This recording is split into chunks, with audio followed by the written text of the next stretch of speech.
So speaking of your shoes, so how did you start designing shoes, and how did your brand started, and when? I officially launched less than a year ago. It was, yeah, it Very was good. almost to the point. It was end of the December. Great. It was back in my room when I was living with my mom in Slovakia.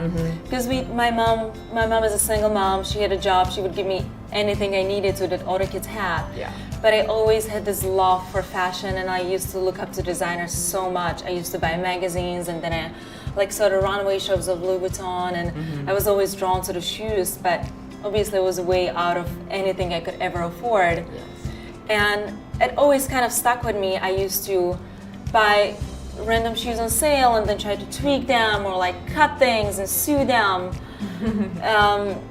Just change the designs. And as years passed by and I started modeling, I became closer and closer with either designers, or like I just had it in my face, or it was put on me for editorials. So then I like still, it was in my head that I was like, wow, like this is kind of expensive. So when I moved to New York City and like it kind of had a resource and I had my money saved, and I was like, well, why don't I just do something that is kind of affordable for especially girls like me. I thought of myself when I was a child, and when I was a teenager, when I was the girl that like was dreaming of these things. And I was just like, well, I'm in a very different spot because I see both. Exactly. Yeah. And I see the world, and I still look up to them like they're my heroes. The designers are really my heroes. But this is kind of my project of like,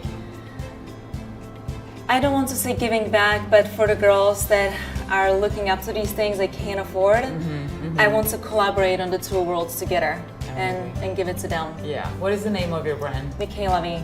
And they're sold at Soho, right? Yes, I'm cut a deal with Flying Solo. Amazing. I love them so much. So they work with independent designers. It's one of a kind. Nothing is mass produced. I adore them. And also walk their shows. Yeah. Yeah. So that's how we got acquainted. I knew the store. I knew everything about them.